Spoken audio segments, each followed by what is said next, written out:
It's time to accelerate. Hi, I'm your host, Andy Paul.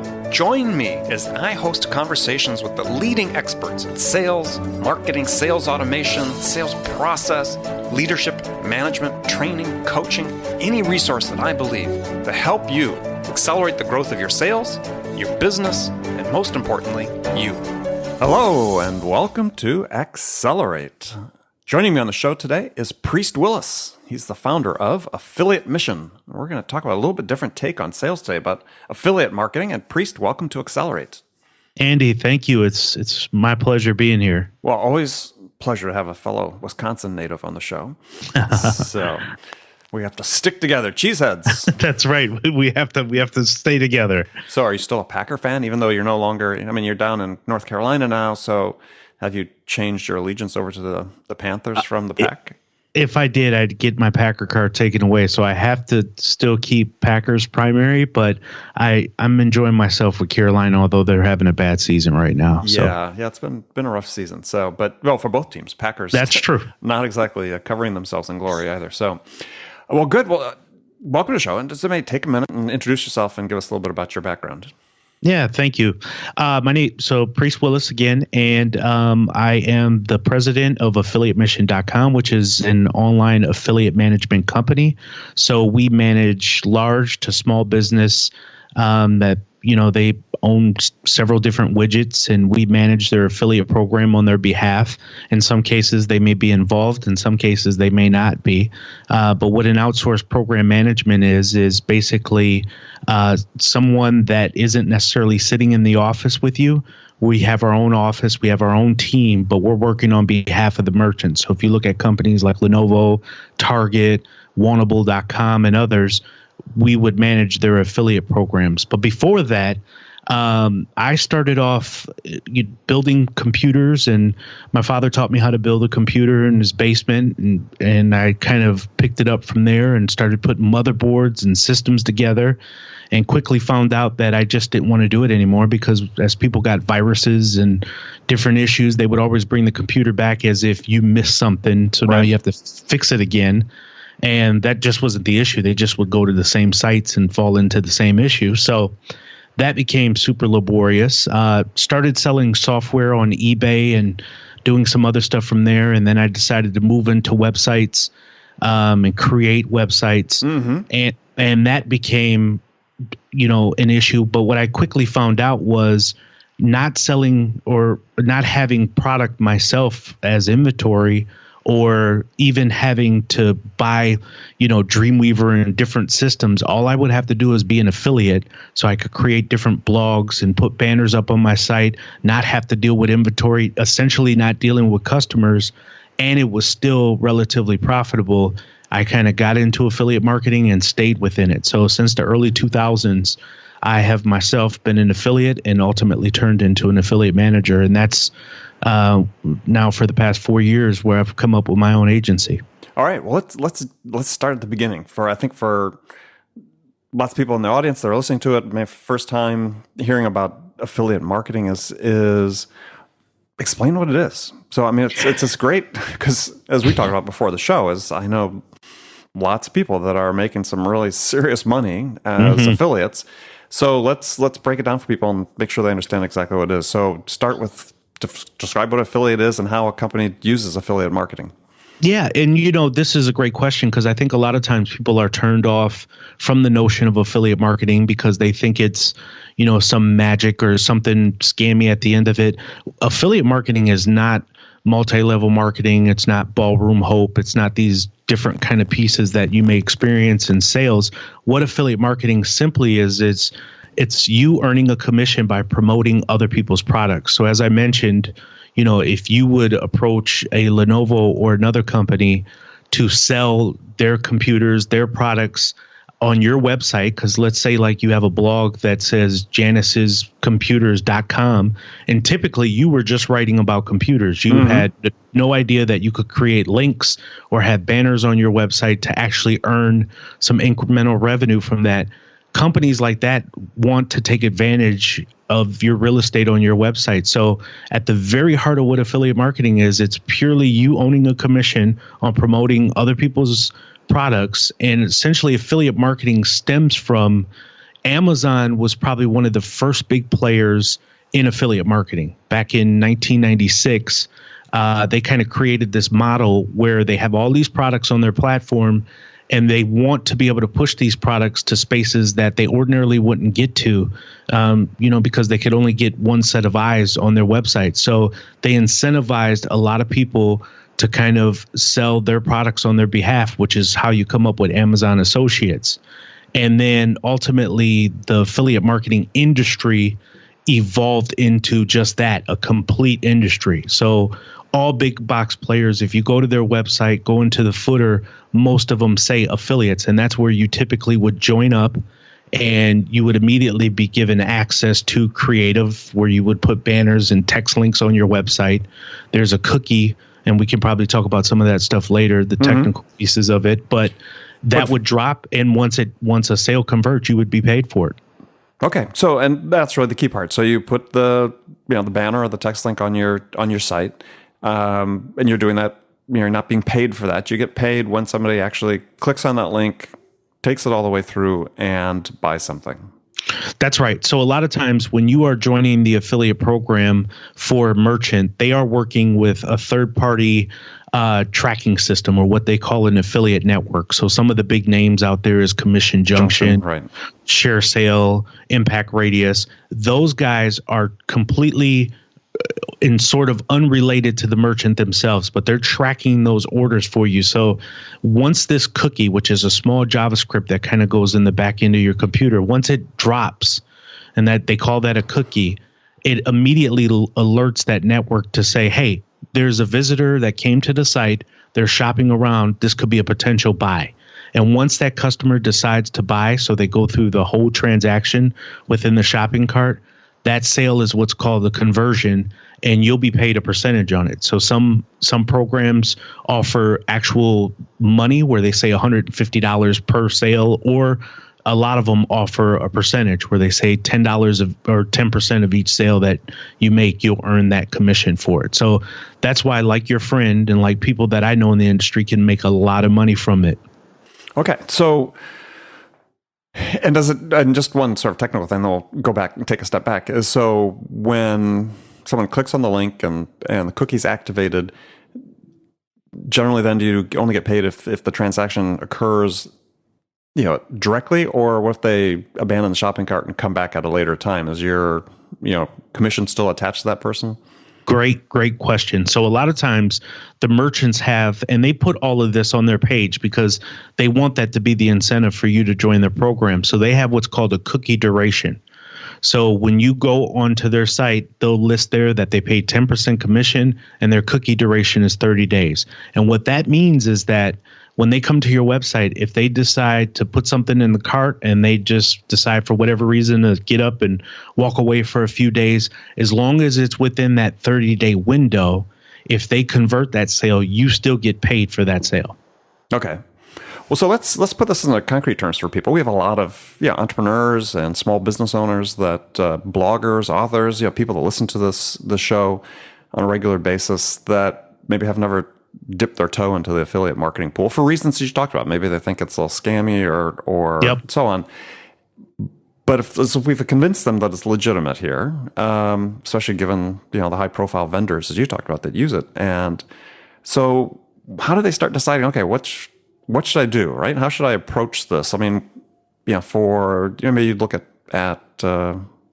look at my website, andypaul.com. I mean, I don't have any affiliate marketing on it.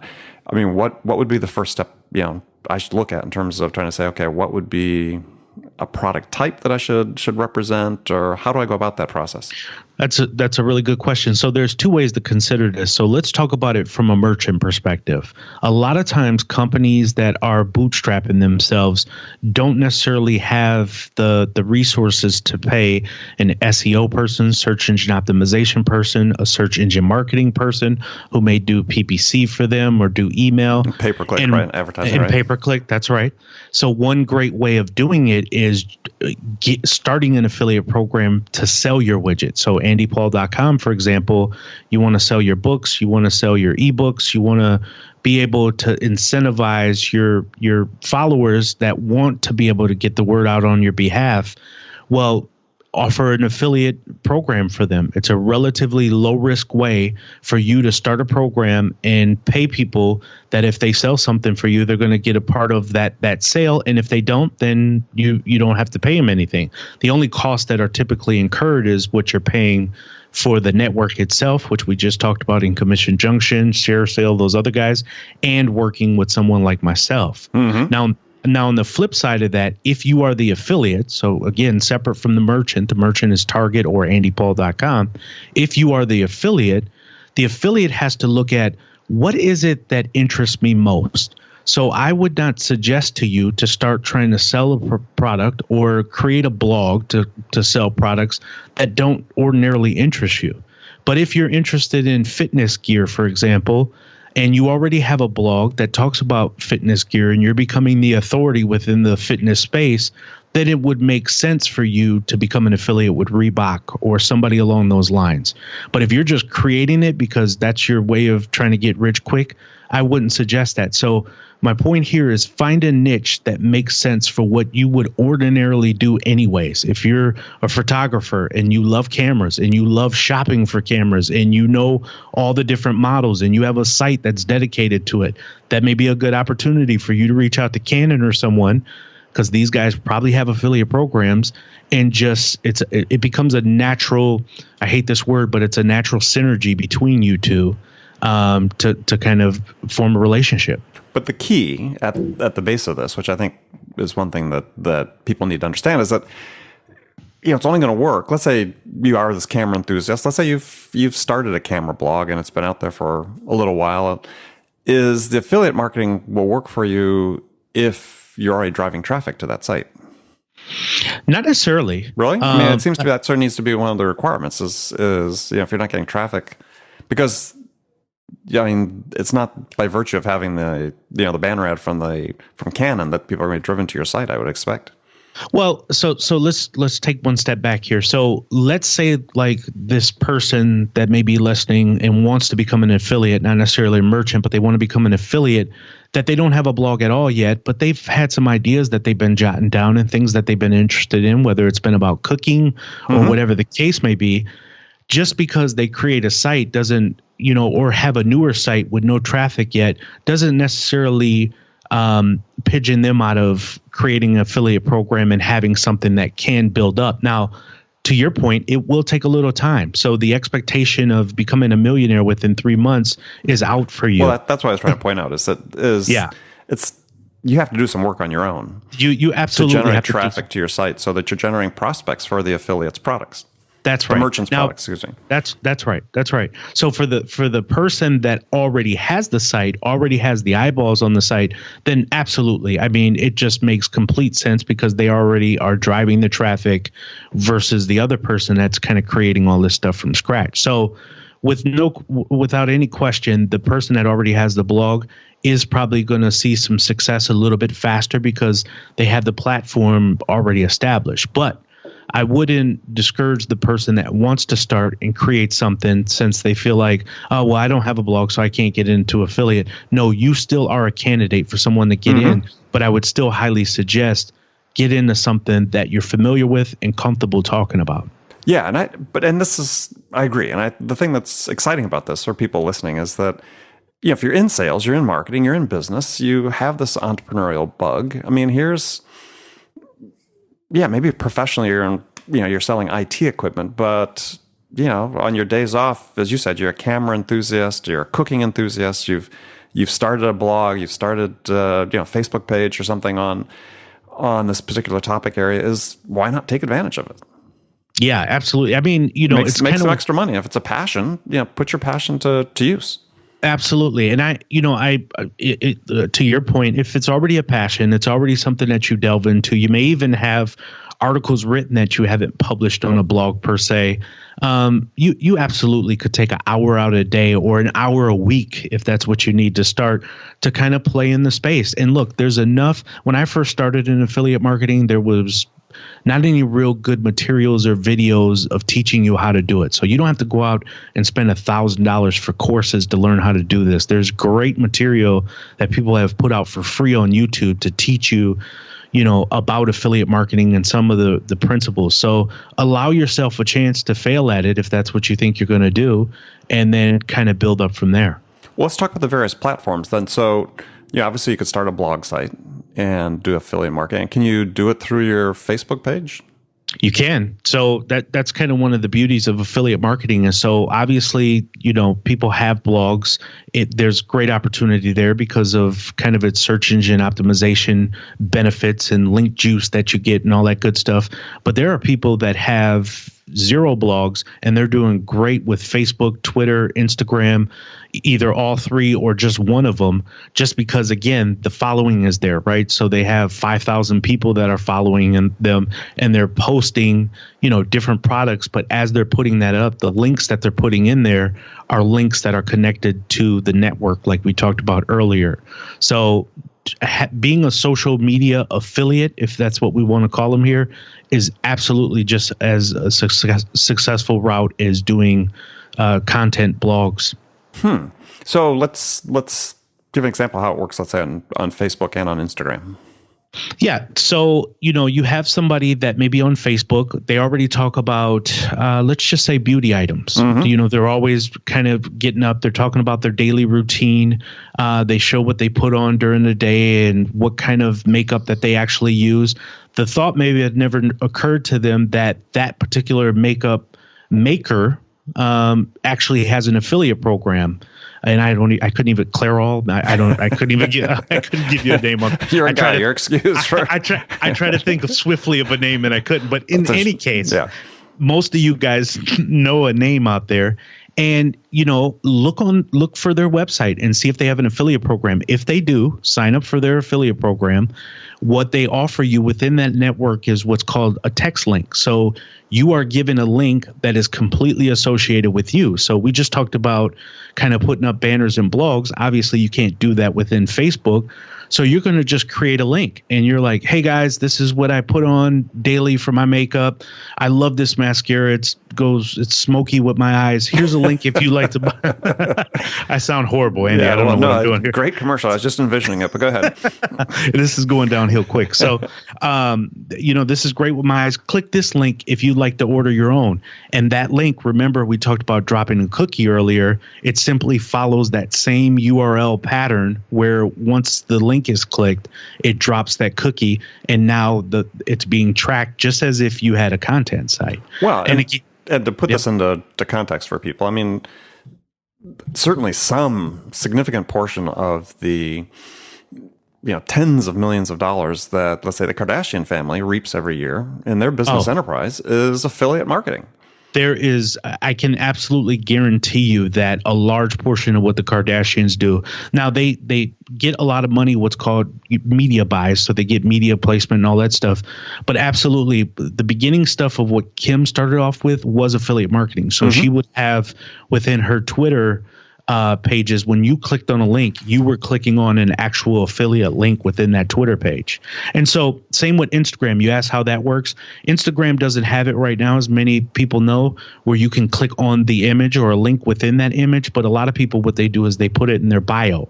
So if you're highlighting an item for the week or for the day, you say, hey, click in my bio. You can get to the link yourself, and then it'll click over. And again, it's doing the same practice. It's dropping the cookie for you, and you're being tracked for that sale. All right, so let's take it back now to a business. So let's say you've got an entrepreneur that's looking at being an affiliate, not the merchant this time.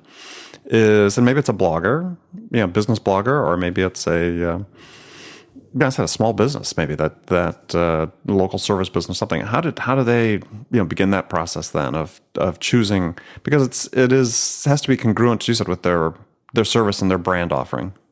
Mm-hmm. So how does the brand themselves choose an affiliate to work? Yeah, I mean, how do they choose a merchant to get involved with? What should they look for?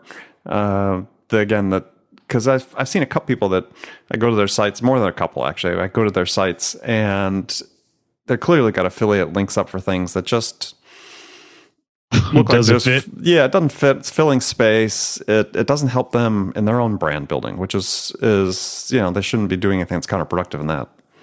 Yeah. So let's take andypaul.com, for example.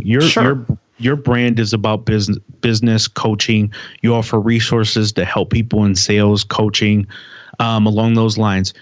What are things that are synonymous with coaching and branding? Maybe it's Udemy, where you're doing courses online. Udemy has an affiliate program that would work great on your site that doesn't seem intrusive to the visitor to your website. So as a brand, as somebody who has an established site, what you don't want is a brand that becomes or a product that becomes intrusive to your site. So if I'm talking about computers, it makes no sense for me to have a banner up of skateboards. I mean, right. it does. Yeah, Tide there's detergent. or Tide detergent, which some people have because they're doing display. So that's why you may see some of that. But even that has to be managed a little bit better. But again, if you have a brand and you're wanting to make it clean and cohesive for the people that come to your site, only bring on a product that you think will be helpful to your particular reader or listener or whatever the case is. So if I'm helping businesses establish themselves and I'm trying to walk them through A to Z how to best do that, some of the things that we're talking about is how to create a domain name. So maybe one of the banners that I have on my pages is with namecheap.com. Right. I'm talking about you need to have a good host to get your website set up. Maybe one that I have on there is a hosting banner. So a lot of it should be a really cohesive relationship where the customer is not looking like you, where you come to somebody's website and says, why does these two go together? So again, there does require a little bit of thought process in how you're establishing these relationships with these different brands and products. And is there somewhere where the affiliate programs or the merchants themselves are sort of rated? I mean, because I imagine there might be a pretty wide variety in terms of prompt payment and reliability and so on. Yeah, that's a really good question. So a lot of them you just kind of know. So there's the Targets, there's, Toys R Us. All of these guys have affiliate programs. The brand. The brand is relatively trusted. But there are those mid to smaller guys that you're not sure of. And typically when you go into the network, so you can sign up even without signing up with a merchant. You can go to ShareSale today, sign up for free as long as you have some affiliate relationship of some kind, and you could start going through their merchants and they'll have some kind of rating for them on there. So you'll see how they're paying out and if it's being paid at the rate they say they're being paid. Because a lot of times, merchants say, yeah, we're paying our AOV, which is average order value, kind of gives you an idea of how much is typically put in the cart at checkout. Yeah, our AOV is at $100. And when you get into the network, they're kind of telling you, actually, the payout of this particular program has been about $20. So that there's a lot of forms, and sometimes it just takes you Googling that small company plus affiliate to kind of see what people are saying about that affiliate program out there. Is it negative? Is it positive? And sometimes, Andy, at the end of the day, it's just testing. I mean, if it doesn't work, you try to plug into them and it doesn't work, then you close it off and you put something else up. What you have to do is see your website as real estate, even your social media pages. See it as real estate that should someone get the homepage, should they get the upper right-hand corner of the homepage, which is prime real estate for me, or will I just test this out below the fold, where I'll put a banner below the fold of the website. Mm-hmm. And, if I get some clicks, maybe I'll lift it up. If I don't, maybe that's not one that'll work and I'll put someone else there until I start to see some conversion. So affiliate marketing does require you to do some testing at the end of the day. There's no getting away from that. Yeah, and exercising judgment. Yeah, as a business owner, as an entrepreneur, somebody marketing something is, to your point before, if your business, there are sort of routine products and services or products and services you routinely recommend to people. As part of doing the business, why not become an affiliate? And why not benefit from that recommendation referrals that you're making? And the systems exist to make it so easy to do that these days that you really want to make sure that you think carefully about which ones make sense so that you're not diminishing your own brand with what's on your website. But if you can do that, and I know lots of people do this very successfully. It's just, is it their primary source of income? Not necessarily, but they're making fairly good money off of it with very little effort. Yeah, and that, that's kind of at the heart of it is a lot of people, they get into affiliate marketing, they get excited, they go out, buy a $10 domain name, they get linked up with hosting, they think they're going to write one blog, link it up with banner, or link it up, the text links up, and they're like, okay, let the money rain in. And then they get, after a few months, they get kind of down about what's not happening and they decide to quit. That's why, I emphasize that, testing is important. And the other part to it is, and we talked about this a little bit earlier, is that find a good niche that makes sense for you. So you're going to write about it regardless how it looks 6 months from now. So you might as well just get some affiliate links in there and do things, again, that aren't intrusive to the reader. You still want to make sure your brand isn't impeded on by having all these links and blinky banners all over the place. And by the way, that's so played out, having all these crazy banners. So, but in general, find something that makes sense. And what I've found as an affiliate manager is that niches always work better. So you will probably get less visits typically than someone who just decides, I'm going to join Target's affiliate program and I'm going to promote everything.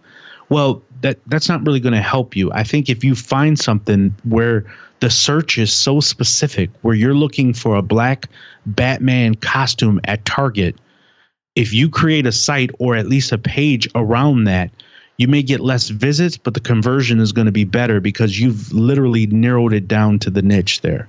Okay. Yeah, and that plays obviously for both business and personal.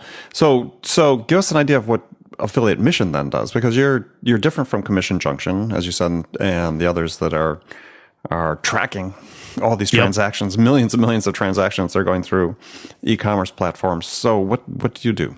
Yeah. So Affiliate Mission, again, we're an outsourced program management company. So we step in and we talk to the target. So really we work for Target essentially. Target is not a customer. I'm using them as an example, but we work for Target, and Target says, look, we have an affiliate army. And of course, we're in this network, Impact Radius, Commission Junction.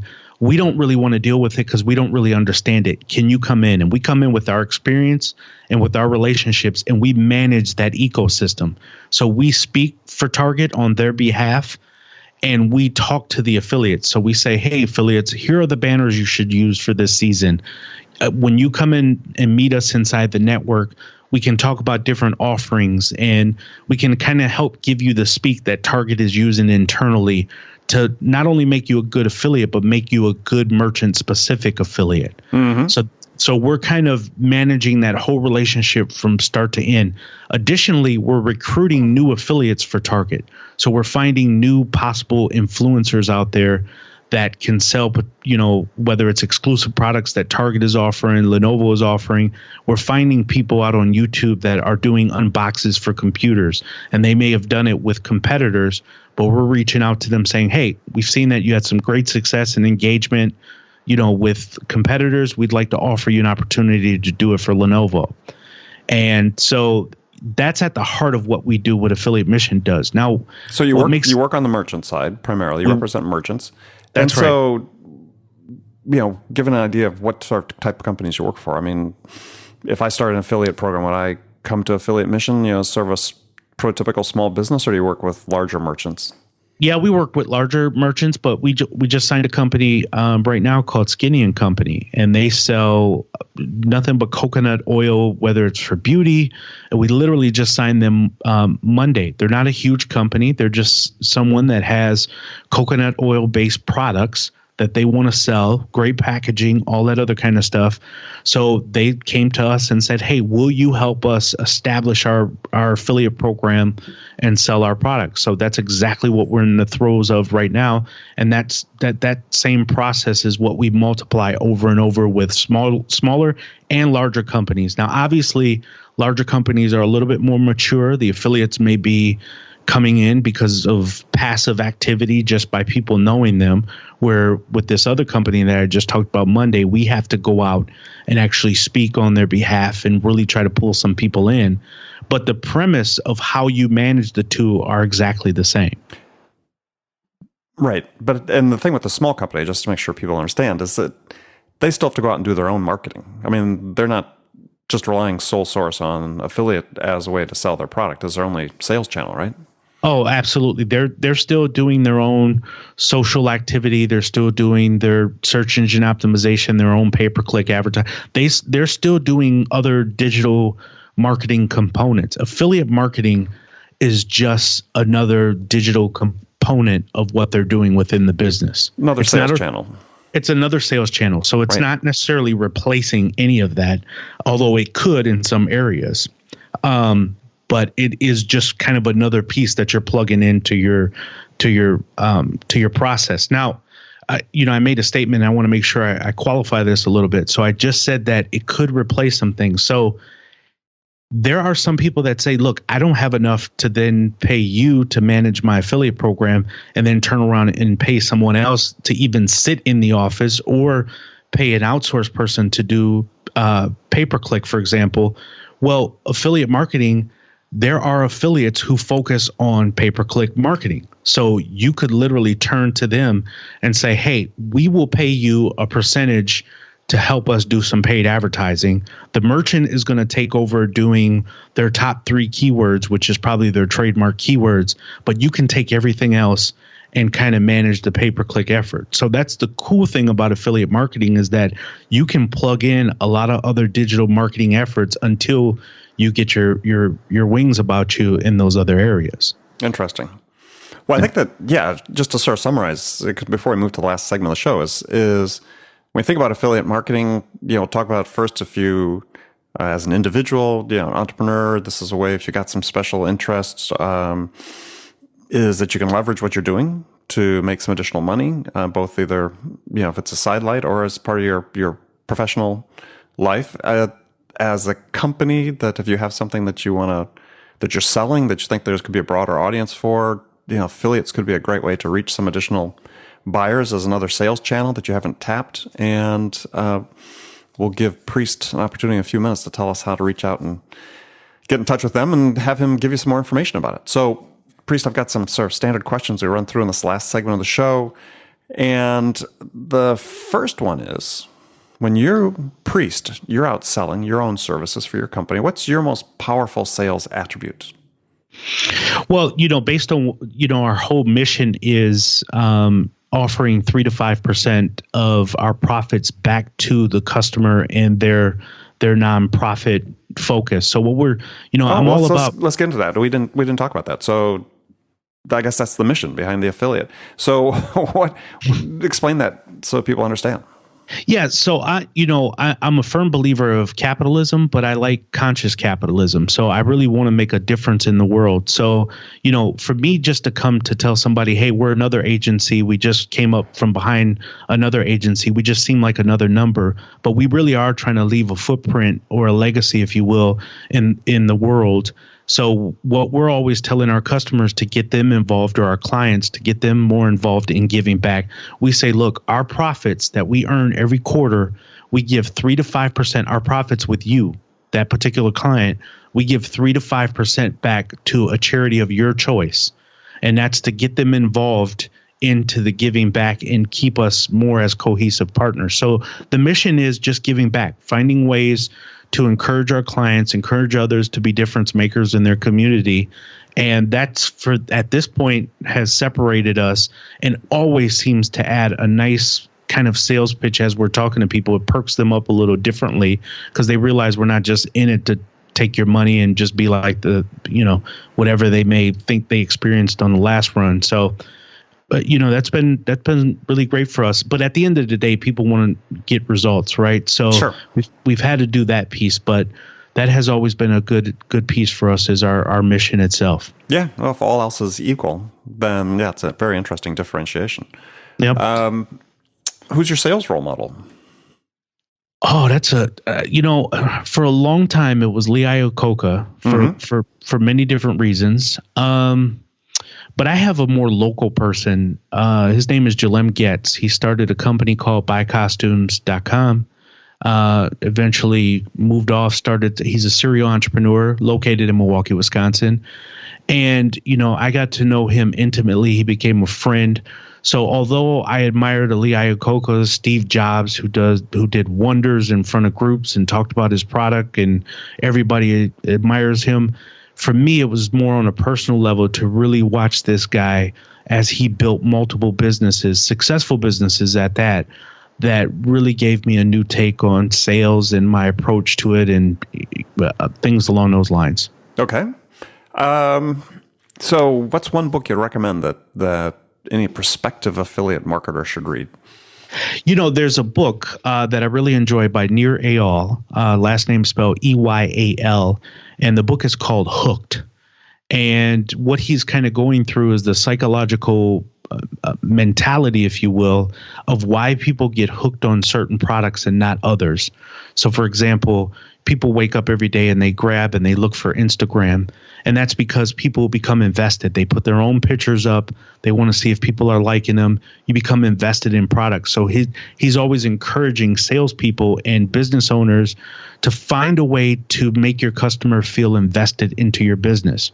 Whereas, affiliatemission.com, which is a service-oriented site, nobody's waking up saying, oh my God, I just have to go to Affiliate Mission because I just have to.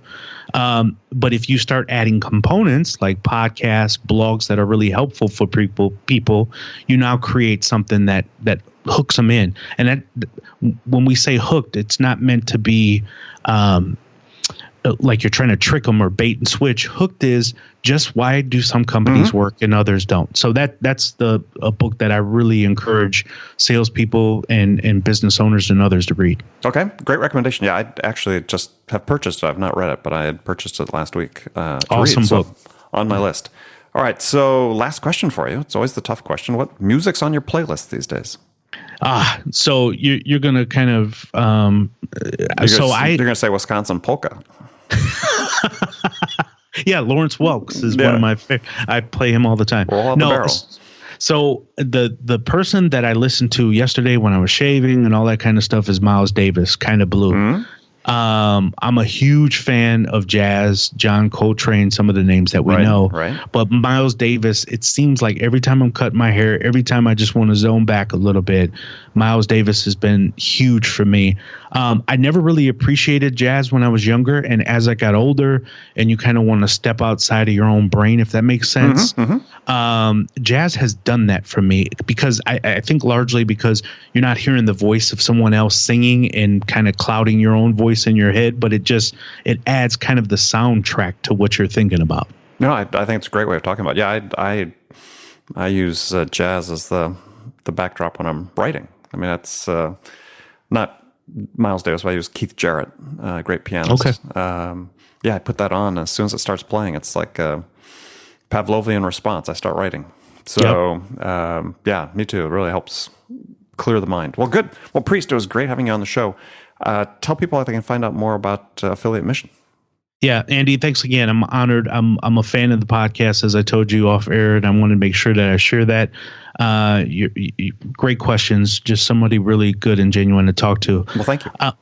People can reach me either on Twitter. I'm at Priest Willis on Twitter. Otherwise, you can email me at Priest, Priest, at affiliatemission.com. If you don't hear from me within 24 or 48 hours, just email hello@affiliatemission.com.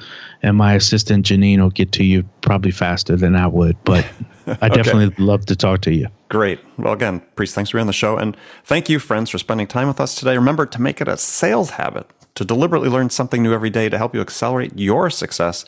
Easy way to do that is join my conversations with top business experts like my guest today, Priest Willis, who shared his expertise about how to accelerate the growth of your business. And if you enjoy Accelerate and the value we're delivering, then please take a quick minute right now to leave your feedback about this podcast on iTunes, Stitcher, or wherever you listen. It'd be very much appreciated. So thanks again for joining me. Until next time, this is Andy Paul. Good selling, everyone. Thanks for listening to the show. If you like what you heard and want to make sure you don't miss any upcoming episodes, please subscribe to this podcast on iTunes or Stitcher.com. For more information about today's guest, visit my website at andypaul.com.